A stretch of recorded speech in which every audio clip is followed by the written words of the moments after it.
First, she was pulled over at 4 a.m., and what should have been a simple traffic stop spiraled into a DUI arrest caught on police body cam.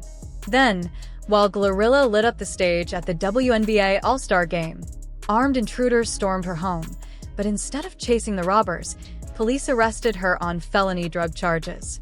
Add to that a broken best friendship, feuds with rap heavyweights, a deadly concert stampede, and conspiracy theories that just won't die, and you've got the most unpredictable year of GloRilla's career, and it's far from over. GloRilla is once again making headlines, but this time it's not for her music. Newly released footage captures the Memphis rapper in a tense exchange with a police officer, turning what seemed like a routine moment into viral drama. Gloria Hallelujah Woods, better known as GloRilla, has climbed from working in Memphis healthcare to earning Grammy nominations, but her rise hasn't been without setbacks. One of her earliest legal run-ins happened on April 16, 2024, in Sewanee, Georgia, when she was pulled over around 4 a.m. for allegedly making an illegal U-turn at a solid red light. What started as a minor traffic violation quickly escalated when officers suspected she might be impaired. Bodycam video later revealed the exchange, with the officer asking how much she had to drink and GloRilla insisting she wasn't drunk. The moment painted a clear picture of an artist straddling the line between skyrocketing fame and decisions that could threaten it.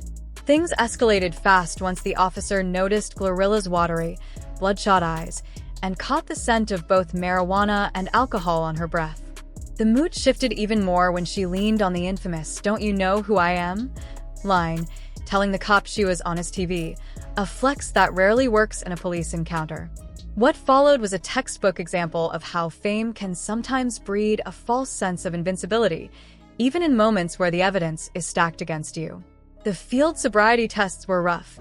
She struggled to walk a straight line, wobbled during the one-leg stand, and ultimately failed each task. When asked to take a breathalyzer, she flat out refused. The body cam captured her questioning whether the officers recognized her, though she maintained a generally respectful tone throughout. A search of her car uncovered marijuana and an open alcohol container, tacking on even more charges. In the end, the arrest happened quickly and without further drama, but the damage to her record was already done. The tense back and forth with the officer didn't do GloRilla any favors. When she insisted there was no proof against her, the officer calmly disagreed, and within hours, she was booked into Gwinnett County Detention Center at 6:12 a.m. on April 16, 2024. By 9:41 a.m., she'd posted a $1,956 bond and walked free, but the charges she faced were anything but minor. The DUI alone carried the possibility of up to a year in jail, fines reaching $1,000, and a suspended license. Add in an open container violation, worth another $200 fine, plus the traffic infraction, which could tack on another $1,000 and points to her record, and the stakes were clear. On top of that, refusing a breath test in Georgia triggers an automatic license suspension that can last from 1 to 3 years, depending on prior history. What's striking is that, as of July 2025, the case still hasn't been resolved. No plea deal, no conviction, no official update. Legal experts note that first-time DUI cases in Georgia can drag on for months, but the complete silence around this one hints at either quiet negotiations or an intentional effort to keep things under wraps. And while that April arrest was serious, it turned out to be only a prelude to bigger trouble. In July 2025, GloRilla's name would resurface in a case that made people question not only her choices, but also the system's priorities. That incident began in the early hours of a Saturday, around 1:30 a.m., when 3 suspects allegedly broke into her Forsyth County, Georgia, home, while she was hundreds of miles away in Indianapolis. While GloRilla was lighting up the stage at the WNBA All-Star Game halftime show, thieves were lighting up her Forsyth County home. The timing was almost surreal.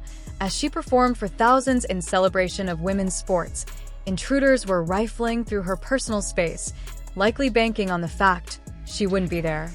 Family members inside the house endured the terrifying break-in, watching the suspects snatch high-end jewelry and other valuables. The situation escalated when one armed individual fired shots, sending the intruders fleeing before anyone was physically harmed. Police combed through the property, collecting forensic evidence, but the suspects slipped away undetected. With the burglary investigation still active, you'd think the focus would have stayed there. Instead, things took a turn that stirred outrage in the hip-hop community. While officers were documenting the scene and cataloging what had been stolen, they reported smelling what they believed to be illegal narcotics. That single observation brought the Regional Drug Task Force into the picture, shifting the spotlight from the crime against GloRilla to the potential crimes inside her own home. During the burglary investigation, deputies claimed they smelled marijuana inside the home and brought in the Regional Drug Task Force. A search warrant followed, leading to the discovery of more than an ounce of marijuana, reportedly as much as 2 pounds, stored in the master bedroom closet, along with THC wax, a Schedule I controlled substance under Georgia law. GloRilla's legal team immediately pushed back on the claims, insisting the amount was far smaller. This was a small amount of weed, they argued. Not 10 pounds, not 20 pounds, about an ounce. And she wasn't even home. Still, the charges were no small matter. In Georgia, possession of more than 1 ounce of marijuana is a felony punishable by 1 to 10 years in prison and fines up to $5,000. The Schedule I charge tied to the THC wax carries even steeper penalties, 1 to 15 years behind bars and fines reaching $100,000. On July 22, 2025, GloRilla turned herself in, facing 2 felony counts. She was released the same day after posting a $22,260 bond, but the weight of the accusations threatened to overshadow everything she'd built in her career. GloRilla posted bond and was back on the streets within hours, but the outrage from her community was immediate. Taking to social media, she vented her disbelief. "Crazy. My house gets home invaded Saturday, and instead of focusing on finding the suspects, they focus on some cannabis. Long story short, my house gets home invaded, and I'm the only one that gets arrested." Her attorneys, Drew Finling and Marissa Goldberg, echoed her frustration, calling the arrest a troubling example of skewed law enforcement priorities. They argued that police had shifted attention from a violent home invasion to pursuing minor drug charges, leaving the real culprits at large while the victim was the only one in handcuffs. Forsyth County Sheriff Ron Freeman pushed back, acknowledging that GloRilla was indeed a victim of a serious crime, but insisting that officers are obligated to enforce all laws they encounter. His stance only fueled public anger, deepening the debate over whether justice had been served or sidetracked. These criminal cases, however, are just one layer of the pressures GloRilla faces while navigating fame. Beyond the courtrooms and headlines, her path has been tangled in the complex, often volatile world of hip-hop relationships, a scene where loyalty is fragile, betrayal is common, and personal ties can turn into public feuds overnight. Her story of friends-turned-foes and social media showdowns plays out like a hip-hop soap opera, filled with shifting alliances, heated rivalries, and the constant challenge of figuring out who's really in her corner. In the world of hip-hop, friendships aren't just observed, they're analyzed, dissected, and replayed like lyrics in a diss track. Every handshake, every unfollow, and every cryptic post becomes fuel for speculation. For GloRilla, the deepest cut didn't come from a rival but from her closest ally, her day-one friend, Gloss Up. The two Memphis rappers shared a bond that felt unshakable, rising from the grind together, backing each other when nobody else cared, and even getting matching best friend tattoos on their thighs. They weren't just industry collaborators, they were sisters in every sense. Their connection produced moments fans adored, like the 2023 track Best Friend, but fame brought a new kind of pressure. As GloRilla's star power grew, small fractures in their relationship began to surface. By mid-2024, subtle tensions started creeping into interviews and social media exchanges. Gloss Up hinted at feeling misunderstood, suggesting that differences in their personal lives, like GloRilla not being a mother, created a gap.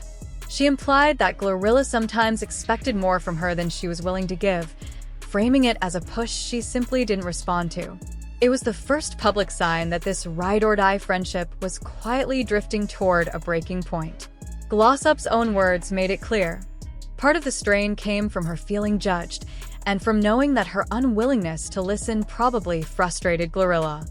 The closeness they once shared was fading, replaced by a quiet resentment neither could fully hide. By June 2024, the cracks were obvious. Gloss was on the verge of tears in an interview, recounting how GloRilla couldn't get her into a Megan Thee Stallion show, a small moment on the surface, but one that symbolized how far they'd drifted. Her voice broke as she admitted the excitement of going out just didn't make sense anymore without those big moments they used to share together.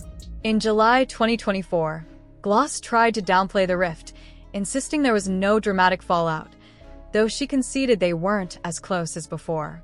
Behind the scenes, however, the tension was boiling over. The alleged turning point?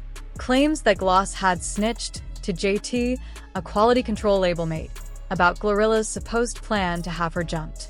In the unforgiving world of hip-hop, that kind of betrayal hits both personal and professional nerve centers. Gloss's own career was shifting too. She'd been signed to Quality Control Music, but was dropped in late 2024, and many speculated that her label struggles intensified the rift. The overlap of her QC ties, the breakup of their friendship, and swirling accusations created a perfect storm of suspicion and hurt. By July 2025, the whole situation exploded publicly when one of GloRilla's dancers and close friends aired the dirty laundry online, labeling Gloss a traitor and tying her actions to her QC loyalty.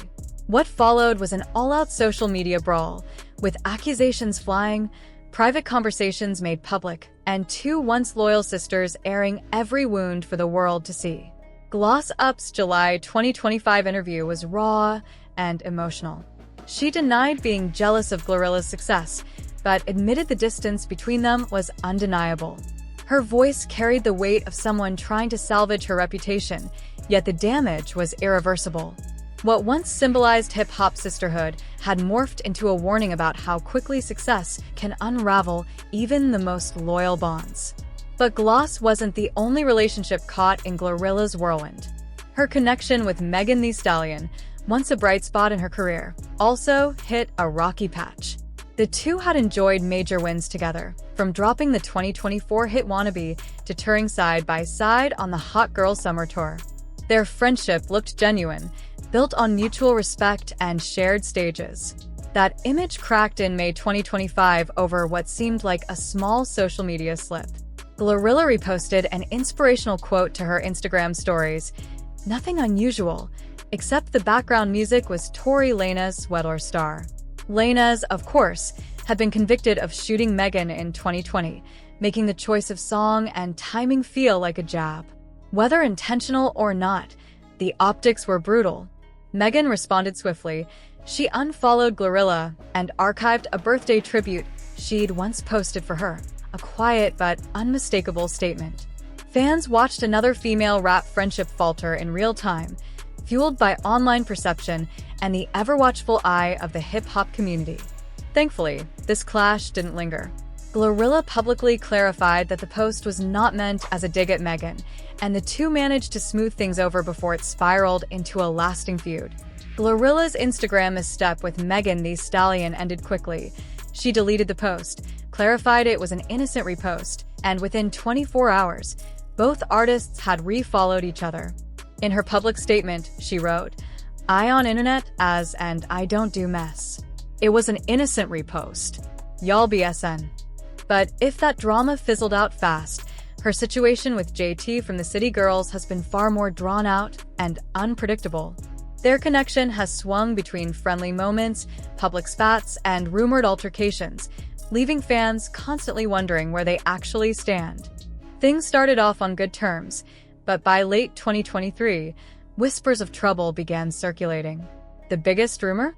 That GloRilla allegedly threw a drink, or even a purse, at JT after feeling snubbed at the October 2023 VMAs. Both sides denied any real fight at first, but tension flared again in April 2024 when GloRilla dropped the track 8, which referenced slapping a rap rival. JT took it as a clear shot and responded online, confirming that something had happened between them, writing, "I just pray one day all the bad expletive come together cause Nicki on the track will break some records." Me and JT ain't the best of friends, but we ain't beefing. To JT, GloRilla's attempt to play it diplomatic while admitting to past issues felt two-faced, sparking a fresh round of subtweets and fan-fueled speculation. For a while, the feud looked like it might settle into a permanent Cold War. But in a twist that caught everyone off guard, the two eventually made peace, with GloRilla stating plainly, "No, I didn't come in wanting to get into it with nobody. But me and JT actually cool."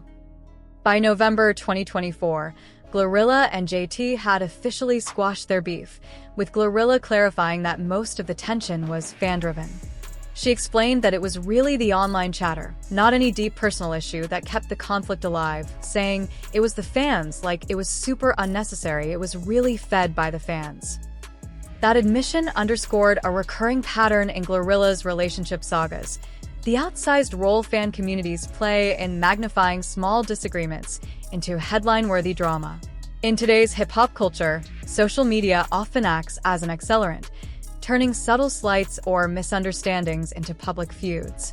Artists are left walking a tightrope, keeping up their image and street credibility while also protecting personal relationships and business opportunities. But these public spats are only one layer of the challenges GloRilla faces. Beyond the Twitter wars and fractured friendships lies a darker, more complex reality, one marked by tragic incidents that have shadowed her career and conspiracy theories that question the legitimacy of her rise. In the streets, you learn quickly that fame comes with hidden costs, and for GloRilla, those costs have been steep. Success always comes with a price, but nothing can truly prepare you for the fallout when you transition from the block to the big stage. For GloRilla, the bright lights of hip-hop fame have been accompanied by shadows, tragedies, controversies, and conspiracy theories that paint a much darker picture behind the music. One of the most devastating moments of her career unfolded on March 5, 2023, at the Main Street Armory in Rochester, New York. What should have been a night celebrating hip-hop culture instead became a tragic turning point for concert safety awareness. The venue, with a capacity of 5,000, hosted GloRilla and Finesse 2 times for a show attended by around 3,900 fans, under capacity, yet still prone to crowd bottlenecks at the exits. Security seemed adequate on paper: 40 private guards, 10 to 15 venue staff, and 8 Rochester police officers stationed outside. Everything appeared set for a standard show. Then chaos erupted. A sudden crowd surge sparked panic, leading to a stampede that left 9 people injured and 1 woman dead. The news spread quickly. 1 woman reported dead after a stampede at GloRilla's concert in Rochester, sending shockwaves through the hip-hop community and raising urgent questions about how such a disaster could happen under supposedly controlled conditions. Early news reports barely hinted at the chaos that unfolded inside the Main Street Armory that night. What began as a sold-out show with roughly 3,900 fans turned into a nightmare when false rumors of gunfire sparked panic just as the crowd was leaving. Around 10:40 p.m., about 200 people claiming VIP status forced their way past security into the foyer, creating a bottleneck. Minutes later, shortly after 11 p.m., whispers of gunshots, possibly triggered by stage effects, heated arguments, or simple miscommunication, began to ripple through the crowd. Fear spread like wildfire, and hundreds of attendees surged toward the main exit, trampling those who fell in their path. When first responders arrived, they found multiple people injured but no evidence of gunfire. That absence of any real threat became the most chilling detail, proof that misinformation and panic alone can create deadly consequences. The toll was heartbreaking. 3 women lost their lives, and at least 7 others were hospitalized. The victims: 33-year-old Rondija Belton from Buffalo, 35-year-old Brandy Miller from Rochester, and 35-year-old Aisha Stevens Haskins from Syracuse, were daughters, friends, and loved ones, each leaving behind grieving families and shattered communities. GloRilla, unaware of the unfolding disaster until after her performance, tweeted just after midnight, "I'm just now hearing about what happened. WTF, praying everybody is okay." But as the shock subsided, investigations revealed deeper systemic failures. There had been no confirmed gunfire. The chaos was fueled by unfounded fears, overcrowding near exits, and gaps in crowd control that turned a night of music into a tragedy. Possible causes for the deadly surge at the Main Street Armory included everything from the crowd size to speculation about pepper spray being used, though nothing was definitively proven. Many attendees later described the venue as a death trap, pointing to dummy security cameras, broken surveillance systems, and a troubling history, including a stage collapse in 2022 and multiple code violations for unauthorized uses. In the wake of the tragedy, the response was swift. The venue's license was revoked, operations were shut down indefinitely, and by the end of the month, the property was sold for $550,000. But for the families of the victims, no regulatory action could undo the loss. Civil lawsuits soon followed. In March 2024, Rondija Belton's family sued GloRilla, the venue, Rochester Police, and the fire department for negligence. The family of Aisha Stevens, represented by high-profile attorney Ben Crump, vowed to hold every responsible party accountable. The legal actions highlighted just how complicated questions of liability become when tragedy strikes at live entertainment events. The Rochester Stampede cast a long shadow over GloRilla's career, sparking debates about artist responsibility, venue safety, and the hidden dangers of hip-hop's concert culture. Yet, this was only one chapter in the string of controversies shaping her public image. In March 2024, she found herself in a completely different spotlight when she was invited to the White House for a Women's History Month reception. On March 18, 2024, GloRilla attended the event hosted by Vice President Kamala Harris, where she met President Joe Biden. The moment became instantly memorable, not for political commentary, but for a lighthearted slip-up that had fans buzzing online when she accidentally mixed up Biden's name, jokingly confusing him with rapper and podcaster Joe Budden. Her ongoing battle with these conspiracy narratives underscores a larger tension in modern hip-hop, the way fame, especially for young Black women, is often accompanied by an avalanche of scrutiny, myth-making, and outright fabrication. For GloRilla, every career milestone seems to come with an undercurrent of suspicion from certain corners of the internet, as though her success needs to be explained away by something more sinister than talent, hard work, and opportunity. Despite repeatedly addressing and dismissing the Illuminati accusations, the theories persist, evolving with each public appearance, performance, or personal change she makes. They feed off the viral ecosystem of social media, where symbolism is often overinterpreted and context is ignored in favor of a sensational narrative. While some fans find the rumors amusing, others treat them as serious truths, adding to the pressure and noise surrounding her career. In many ways, GloRilla's rise, from breakout star to award-nominated rapper, has been shadowed by three parallel battles: navigating real-life tragedies like the Rochester Stampede, managing high-profile conflicts and reconciliations in the rap world, and pushing back against baseless conspiracies that challenge her legitimacy. Each of these forces interacts with the other, shaping not only her public image but also the way she moves in the industry. Together, they paint a picture of a young artist caught at the intersection of fame's brightest lights and its darkest corners, a place where talent opens doors, but survival requires thick skin, sharp instincts, and the ability to keep moving forward while the world tries to pull you back. Royalties disputes with Hit Kid and contractual issues with CMG remain genuine industry concerns worthy of scrutiny, but they often get drowned out by sensational conspiracy theories. The August 2024 R-word controversy illustrated how quickly public opinion can shift in today's media climate. That month, GloRilla previewed an unreleased track containing a derogatory slur for people with intellectual disabilities, sparking backlash from fans and advocates who criticized the lyric as harmful and outdated. What set this controversy apart was her swift and constructive response. She re-recorded the song with the word removed, earning praise for her accountability, especially from Black disabled communities who emphasized avoiding racial bias in the discussion. The original line, "You must not know what you just started. Me and my B teach _ give a FK about this party. We going to step on shot regardless," became, "You must not know what you just started. Me and my B *TCH go naughty. Give a FK about this party. We going to step on a ** regardless." The change was subtle but effective, keeping the track's energy while addressing concerns. Unlike many artists who double down in the face of criticism, GloRilla's willingness to adapt demonstrated maturity and social awareness, impressing even some of her critics. Despite this and other controversies, she has continued to release music and maintain her fanbase, showing a resilience that is often overlooked when discussing her career.